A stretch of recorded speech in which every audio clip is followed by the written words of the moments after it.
భారతదేశ చరిత్ర పుటల్లో లిఖించబడని ఒక మహా అధ్యాయముంది. అది కత్తులతో గెలిచిన రాజ్యం కాదు, ప్రేమతో గెలిచిన సామ్రాజ్యం. మీరెప్పుడైనా విన్నారా, ఒక మనిషి కళ్లలోకి చూసి క్రూర మృగాలే శాంతించాయని? ఒక మనిషి చేతికర్ర స్పర్శతో ఎండిన రాళ్ల నుండి గంగ ఉబికి వచ్చిందని? బ్రిటిష్ వారి ఫిరంగులు, తుపాకులు ఒక సన్యాసి ముందు పనిచెయ్యకుండా మొరాయించాయని? ఆయనకు కిరీటం లేదు, కాని కోట్లాది బంజారాలకు ఆయనే రారాజు. ఆయనకు సింహాసనం లేదు, కాని ప్రతి తాండాలో ఆయన మాటే శాసనం. ఆయన కేవలం దైవం మాత్రమే కాదు, ఒక విప్లవం. మూఢనమ్మకాల చీకటిలో మగ్గుతున్న సమాజాన్ని తన జ్ఞానంతో వెలిగించిన జ్యోతి. ఆకలితో ఉన్నవారికి అన్నపూర్ణ, రోగంతో ఉన్నవారికి అశ్వినీ దేవత, భయంలో ఉన్నవారికి అభయహస్తం. ఆయనే జగదంబ ముద్దుల బిడ్డ శ్రీ సంత్ సేవాలాల్ మహారాజ్. ఆయన పుట్టుక వెనుక ఉన్న దైవ రహస్యమేంటి? జీవితాంతం పెళ్లి చేసుకోకుండా ఆయన చేసిన ఆ మహాత్యాగం ఎవరికోసం? 250 ఏళ్ల క్రితమే ఆయన చెప్పిన భవిష్యవాణి ఈరోజు ఎలా నిజమవుతోంది? రుహిగఢ్లో ఆయన తీసుకున్నది మరణమా లేక మహానిద్రనా? రండి, కాలం వెనక్కి వెళ్దాం, అద్భుతాలను కళ్ళారా చూద్దాం. ఈ వీడియోని స్టార్ట్ చేయబోయే ముందు ఒక్కసారి చూసుకోండి, మీరు సబ్స్క్రైబ్ చేసుకున్నారా లేదా అనేది. ఎందుకంటే ఇలాంటి వీడియోలు మన సైడ్ నుంచి రోజొకటొస్తుంది.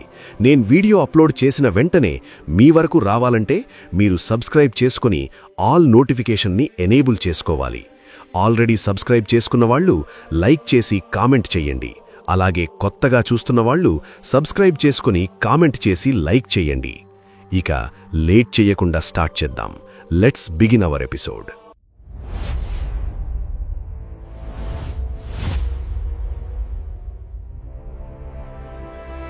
18వ శతాబ్దం ఆరంభం. అది భారతదేశం అల్లకల్లోలంగా ఉన్న సమయం.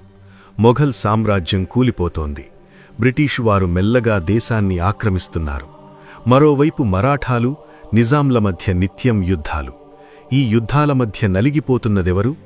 అడవులే దిక్కుగా బ్రతుకుతున్న బంజారా జాతి. బంజారాలంటే అప్పట్లో కేవలం వ్యాపారులు మాత్రమే కాదు, వారు గొప్ప యోధులు కూడా. కాని సరైన నాయకత్వం లేక, మూఢనమ్మకాలతో, పేదరికంతో, పాలకుల వేధింపులతో ఆ జాతి చిన్నాభిన్నమవుతోంది. సరిగ్గా అప్పుడే ఆంధ్రప్రదేశ్ రాష్ట్రం అనంతపుర జిల్లా గుత్తిమండల్ గొల్లలదొడ్డి ప్రాంతంలో భీమానాయక్, ధర్మిణీబాయి అనే పుణ్యదంపతులుండేవారు. వారేమీ సామాన్యులు కాదు. భీమానాయక్ రామ్దీవ్జీ గొప్ప భక్తుడు, నిజాయితీపరుడు. ధర్మిణీబాయి సాక్షాత్తు కరుణామయి. కాని వారికి ఒకటే లోటు, సంతానం లేదు. ఆ లోటు వారిని నిత్యం వేధించేది. కాని ధర్మిణీబాయి ప్రార్థనలో స్వార్థం లేదు. ఆమె జగదంబను ఏమని అడిగిందో తెలుసా? అమ్మా, నాకోసం కాదు, దిక్కులేని నా జాతి కోసం ఒక నాయకుడిని ప్రసాదించు అని వేడుకుంది. నిస్వార్థమైన ఆ తల్లి పిలుపుకు కైలాసం కదిలింది. జగదంబమాత స్వయంగా కలలో కనిపించి నీ గర్భాన లోకరక్షకుడు పుడతాడు అని వరమిచ్చింది. క్రీస్తు శకం 1739 ఫిబ్రవరి 15 మాఘశుద్ధ పౌర్ణమి. ప్రకృతిలో ఒక వింత నిశ్శబ్దం. ఆ వెంటనే ఆనంద కోలాహలం. గల్లలదొడ్డిలో ఆ దివ్య తేజస్సు భూమిని తాకింది. సేవాలాల్ జన్మించారు. సాధారణంగా పిల్లలు పుట్టినప్పుడు రక్తమాంసాలతో ముద్దలా ఉంటారు.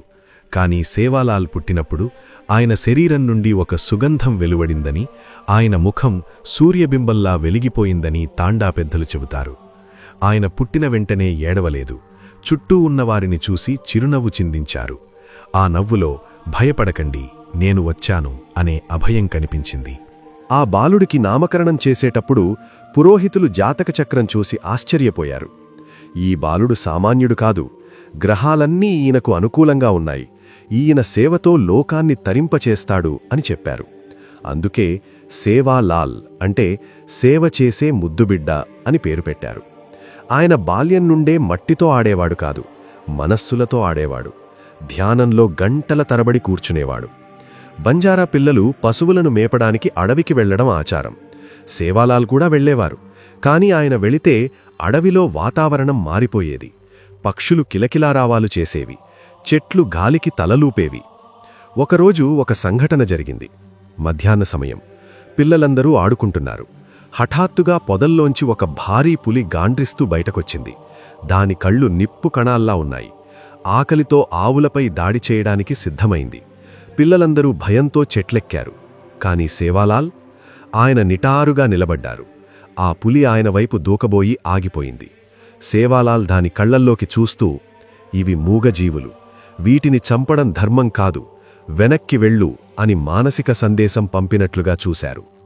ఆశ్చర్యకరంగా ఆ పులి శాంతించింది. తల వంచి ఆయన పాదాలకు నమస్కరిస్తున్నట్లుగా ప్రవర్తించి వెనుతిరిగింది. ఇది చూసిన స్నేహితులు గ్రామంలోకి వెళ్లి, సేవాలాల్ మనిషి కాదు, అడవికి రాజు అని చాటి చెప్పారు. సేవాలాల్ మహారాజ్ పెరిగే కొద్దీ ఆయన మహిమలు కూడా పెరిగాయి. ఒకసారి వేసవికాలం. సూర్యుడు నిప్పులు చెరుగుతున్నాడు. తాండాలో బావులన్నీ ఎండిపోయాయి. పశువులు నీళ్లు లేక స్పృహ కోల్పోతున్నాయి. ప్రజలు దాహంతో అలమటిస్తున్నారు. ప్రజల కష్టాన్ని చూడలేక సేవాలాల్ చలించిపోయారు. ఆయన ఒక ఎత్తైన ప్రదేశానికి వెళ్లారు. జగదంబను స్మరించారు. తల్లి, గంగను భువికి దించు అని ప్రార్థించి తన చేతిలో ఉన్న కర్రతో ఒక పెద్ద బండరాయిని బలంగా కొట్టారు. అంతే, ఆ రాయి పగిలి స్వచ్ఛమైన నీటిధార ఉబికి వచ్చింది. అదేదో చిన్నధార కాదు, తాండా మొత్తం దాహం తీర్చే అమృతధార. ఆ నీటిని తాగిన పశువులు లేచి నిలబడ్డాయి. రోగంతో ఉన్నవారు ఆ నీరు తాగి ఆరోగ్యవంతులయ్యారు. ఆ నీటి మడుగు ఇప్పటికీ పవిత్ర తీర్థంగా భావించబడుతోంది. ఇది ఆయన దైవత్వానికి మరొక నిదర్శనం. యవ్వనంలోకి రాగానే తల్లిదండ్రులు సేవాలాల్కు పెళ్లి చెయ్యాలని భావించారు. బంజారా సంప్రదాయం ప్రకారం పెళ్లి చాలా అట్టహాసంగా జరుగుతుంది. కాని సేవాలాల్ దాన్ని సున్నితంగా తిరస్కరించారు. నాకు సంసారం వద్దు, ఈ సమాజమే నా కుటుంబం, ప్రతి స్త్రీ నాకు తల్లి లేదా సోదరితో సమానం అని ప్రకటించారు. ఆయన తీసుకున్నది సామాన్యమైన నిర్ణయం కాదు, ఆజన్మ బ్రహ్మచర్యం. తన శక్తిని మొత్తం జాతి ఉద్ధరణకే వాడాలని నిర్ణయించుకున్నారు. అప్పుడే ఆయన బంజారా జాతికి దిశానిర్దేశం చేయడానికి సత్యమార్గం, సత్ మార్గ్ అనే జీవన విధానాన్ని రూపొందించారు. ఇందులో 22 సూత్రాలున్నాయి. వీటిని అర్థం చేసుకుంటే జీవితం స్వర్గధామమవుతుంది. జీవహింస వద్దు, మూగజీవాలను చంపి తినడం పాపం. మద్యం ముట్టవద్దు, అది కుటుంబాన్ని నాశనం చేస్తుంది. ఆడపిల్లను అమ్మవద్దు, స్త్రీ శక్తి స్వరూపిణి. అడవిని, గోవుని రక్షించండి, అవే మనకు ప్రాణాధారం. ఈ సూత్రాలను ఆయన ప్రతి గడపకు వెళ్లి ప్రచారం చేశారు. బంజారాలు అంటేనే సంచారజీవులు.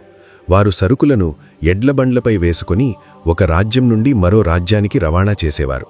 Logistics providers of medieval India. ఈ ప్రయాణాలు కొన్ని నెలల పాటు సాగేవి. దారిలో దొంగలు, దోపిడీదారులు, క్రూరమృగాలు ఉండేవి. కాని సేవాలాలున్న తాండాకు ఎప్పుడూ ప్రమాదం రాలేదు. ఆయన తాండాకు ముందు గుర్రంపై వెళుతుంటే ఒక అదృశ్య కవచం ఆ తాండాను కాపాడేది. రేపు ఏ దారిలో వెళ్ళాలి, ఎక్కడ ప్రమాదముంది అనేది ఆయనకు ముందే తెలిసేది. ఒకసారి దొంగల ముట్టవారిని చుట్టుముట్టింది. సేవాలాల్ కేవలం తన చేతిలోని జెండా ఊపారు. అంతే, దొంగల మధ్య గొడవలు మొదలై వాళ్లలో వాళ్లే కొట్టుకుని పారిపోయారు. ఆయన ఉనికి శత్రువుల బుద్ధిని మార్చేసేది. దేశంలో భయంకరమైన కరువు వచ్చింది. తినడానికి గింజలు లేక జనం చనిపోతున్నారు. సేవాలాల్ దగ్గరకు వేలాది మంది ఆకలితో వచ్చారు. తన దగ్గర ఉన్న ధాన్యం నిల్వలు అయిపోయాయి. కాని భక్తుల ఆకలి ఆయనకు ఆత్మక్షోభను కలిగించింది. ఆయన భోగ్ వండమని శిష్యులకు చెప్పారు. గురూజీ, బియ్యం లేవు అని వారు చెప్పారు. మట్టి పెడ్డలను కుండలో వేయండి, జగదంబను స్మరించండి అని ఆయన చెప్పారు. వారు నమ్మకంతో అలాగే చేశారు. సేవాలాల్ ఆ కుండను తాకగానే ఆ మట్టి సువాసనలు వెదజల్లే తీపి పదార్థంగా, షీరా, హల్వాగా మారిపోయింది. అది ఎంత వడ్డించినా తరగలేదు. వేలాది మంది ఆకలి తీరింది. ఇది మ్యాజిక్ కాదు, ఇది నిస్వార్థ ప్రేమ యొక్క శక్తి. ప్రకృతి తన బిడ్డ ఆజ్ఞను పాటించిన అద్భుత ఘట్టమిది. బ్రిటిష్ ఈస్ట్ ఇండియా కంపెనీ మరియు నిజాం పాలకులు బంజారాల స్వేచ్ఛను హరించడానికి ప్రయత్నించారు. పశువులు అడవిలో గడ్డిమేస్తే పుల్లరి అనే గ్రేజింగ్ ట్యాక్స్ కట్టాలని హుకుం జారీ చేశారు. పేద బంజారాలు ఆ పన్ను కట్టలేక పశువులను అమ్ముకునే పరిస్థితి వచ్చింది. సేవాలాల్ దీన్ని తీవ్రంగా వ్యతిరేకించారు. ఈ అడవి, గాలి, నీరు దేవుడిచ్చినవి, మీరెవరు పన్ను అడగడానికి అని పాలకులను ప్రశ్నించారు. ఒక బ్రిటిష్ అధికారి కర్నల్ సేవాలాల్ను బంధించడానికి వచ్చాడు. సేవాలాల్ ప్రశాంతంగా కూర్చుని ఉన్నారు. సైనికులు దగ్గరకు రాగానే వారి గుర్రాలు వెనక్కి పరిగెత్తాయి. తుపాకులు పేలలేదు. ఆ అధికారికి హఠాత్తుగా కడుపునొప్పి వచ్చి విలవిలలాడాడు. చివరకు సేవాలాల్ కాళ్లపై పడి క్షమించమని వేడుకున్నాడు.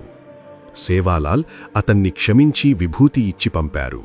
ఆ తర్వాత ఆ ప్రాంతంలో పన్ను రద్దు చేయబడింది. అహింసతోనే అహంకారాన్ని గెలిచిన వీరుడు ఆయన. అప్పట్లో బంజారాలు భయంతో దేవతలకు జంతుబలులిచ్చేవారు. నరబలి కూడా అరుదుగా జరిగేది. సేవాలాల్ దీనిని చూసి తట్టుకోలేకపోయారు. ఆయన థాండా తిరుగుతూ దేవతలకు రక్తం వద్దు, మీ చెడు గుణాలను బలి ఇవ్వండి అని బోధించారు. ఒకసారి ఒక పెద్ద జాతరలో 100 గొర్రెలను బలి ఇవ్వడానికి సిద్ధం చేశారు. సేవాలాల్ అక్కడికి వెళ్లి బలిపీఠంపై నిలబడ్డారు. ముందు నన్ను బలి ఇవ్వండి, ఆ తర్వాతే ఈ మూగజీవాలను చంపండి అని గర్జించారు. ఆయన మాటలోని శక్తికి కత్తులు కింద పడిపోయాయి. పూజారులు ఆయన కాళ్లపై పడ్డారు. మద్యపానాన్ని నిషేధించారు. థాండాల్లో పంచాయతీ వ్యవస్థ నసాబ్ను బలోపేతం చేశారు. కోర్టులకు పోలీసుల దగ్గరకు వెళ్లకుండా థాండాలోనే న్యాయం జరిగేలా చేశారు. సేవాలాల్ మహారాజ్ గొప్ప ఆయుర్వేద వైద్యుడు కూడా. అడవిలోని మూలికలు ఆయనకు తెలుసు. కాని ఆయన ఔషధాల కంటే ఆయన స్పర్శకే రోగాలు తగ్గేవి. కలరా వ్యాధి వచ్చి గ్రామాలు శ్మశానాలుగా మారుతున్న రోజులవి. వైద్యులు కూడా భయపడి పారిపోయారు. కాని సేవాలాల్ ఇంటింటికి వెళ్లారు. రోగులకు సేవ చేశారు. ఆయన ఇచ్చిన వేపాకు, నీమ్, పసుపు నీళ్లు తాగి చనిపోతారు అనుకున్నవారు కూడా బ్రతికారు. లెప్రసీ అంటే కుష్ఠువ్యాధిగ్రస్తులను సమాజం వెలివేస్తే సేవాలాల్ వారిని దగ్గరకు తీసుకున్నారు. ఆయన చేతి స్పర్శతో వారి గాయాలు మానిపోయాయి. ఆయన భవానీమాత నామస్మరణతో మృత్యుమును కూడా జయించవచ్చని నిరూపించారు. అందరూ సేవాలాల్ను దేవుడిగా చూశారు. కాని ఆయన మనిషిగా పడ్డ వేదన ఎవరికీ తెలియదు. సమాజం కోసం సొంత ఆనందాలను త్యాగం చేశారు. కుటుంబం లేదు, పిల్లలు లేరు. ఆయన సంపాదించిన ఆస్తి ఏమీ లేదు. కొన్నిసార్లు స్వార్థపరులు ఆయన్ని విమర్శించారు. ఆయనపై విషప్రయోగాలు కూడా జరిగాయి. కాని శివుడు విషాన్ని మింగినట్లు ఆయన ఆ అవమానాలను, కష్టాలను చిరునవ్వుతో స్వీకరించారు. నా జాతిని ఎలాగైనా బాగుపరచాలి అనే ఒకే ఒక లక్ష్యం ఆయన్ని నడిపించింది. ఆయన త్యాగం ఒక సముద్రం. దాని లోతు ఎవరూ చూడలేరు. 1773 సంవత్సరం సేవాలాల్ మహారాజ్కు తన అవతార సమాప్తి సమయం దగ్గరపడిందని తెలిసింది. ఆయన తన శిష్యులను పిలిచి కొన్ని భవిష్యత్వాణులు చెప్పారు. వచ్చే కాలంలో రూపాయికి సేరు జొన్నలు దొరకవు. మనుషులు ఉంటారు కాని మానవత్వం ఉండదు. నీరు అమ్ముకునే రోజులు వస్తాయి అని ఆయన చెప్పినవన్నీ ఈ రోజు అక్షరాలా జరుగుతున్నాయి. మీరు సత్యమార్గం వీడితే కష్టాల పాలవుతారు అని హెచ్చరించారు. ఆయన మాటల్లో ఒక తండ్రి ఆవేదన, ఒక గురువు బాధ్యత కనిపించాయి. జనవరి 4, 1773 మహారాష్ట్రలోని వాసిం జిల్లా రుహీగఢ్. అది ఒక పవిత్రమైన రోజు. సేవాలాల్ మహారాజ్ పద్మాసనంలో కూర్చున్నారు. చుట్టూ వేలాది మంది భక్తులు కన్నీళ్లతో చూస్తున్నారు. ఆయన జై జగదంబ అని ఉచ్చరించి యోగనిద్రలోకి జారుకున్నారు. ఆయన ప్రాణం గాలిలో కలిసిపోలేదు. ఆ రుహీగఢ్ మట్టిలో, చెట్టులో, పుట్టలో ఐక్యమయ్యింది. అప్పుడు ఆకాశం నుండి పూలవాన కురిసిందని, ఒక పెద్ద కాంతిపుంజం ఆయన శరీరాన్ని తాకిందని పురాణాలు చెబుతున్నాయి. అది మరణం కాదు, భౌతిక దేహాన్ని వదిలి విశ్వవ్యాపతమైన శక్తిగా మారిన క్షణం. ఆయన సమాధి అయిన తర్వాత కూడా అద్భుతాలు ఆగలేదు. పోహరదేవి ఇప్పుడు బంజారాల కాశీగా మారింది. అక్కడ సేవాలాల్ మహారాజ్ పేరు తలచుకుంటే చాలు, పనులవుతాయి. ఎంతోమందికి ఆయన కలలో కనిపించి కష్టాల నుండి గట్టెక్కించారు. పోహరదేవిలోని ఆలయం, అక్కడి జెండా, అక్కడి మట్టి, ఇవన్నీ బంజారాలకు ప్రాణం కంటే ఎక్కువ. అక్కడ జరిగే జాతరలో లక్షల మంది ఒకే గొంతుతో జై సేవాలాల్ అని నినాదిస్తుంటే ఆ ప్రకంపనలు ఆకాశాన్ని తాకుతాయి. ఆయన ఇంకా అక్కడే ఉన్నారు, ఆ భక్తుల నమ్మకంలో. ఆయన లేరు అని ఎవరు చెప్పారు? గోవును రక్షించే ప్రతి చేతిలో ఆయనున్నారు. సత్యం మాట్లాడే ప్రతి గొంతులో ఆయనున్నారు. మద్యం ముట్టని ప్రతి యువకుడిలో ఆయనున్నారు. సేవాలాల్ ఒక వ్యక్తి కాదు, ఒక శక్తి. ఆయన బోధనలు ఉన్నంతకాలం బంజారా జాతికి మరణం లేదు. ఈ ఆధునిక సమాజానికి ఆయన అవసరం ఎంతో ఉంది. ఆయన చూపిన మార్గంలో నడిస్తే మన జీవితం కూడా ఒక అద్భుతమే. ఆయన చరిత్ర ముగిసిపోలేదు. ఇది కేవలం ఆరంభం మాత్రమే. తరాలు మారినా యుగాలు మారినా సేవాలాల్ మహారాజ్ అమరజీవి. బోలో సంత్ సేవాలాల్ మహారాజ్ కి జై. థ్యాంక్ యూ సో మచ్ అందరికీ ఈ వీడియోని చివరి వరకు చూసినందుకు. ఇంతవరకు చూసి ఇలాగే వెళ్ళిపోతే బాగుండదు కాబట్టి ఒక లైక్ చేయండి, కామెంట్ చేయండి అండ్ ఈ వీడియోని మీ ఫ్రెండ్స్ అండ్ ఫ్యామిలీ మెంబర్స్కి షేర్ చేసి నాకు సపోర్ట్ చేయండి.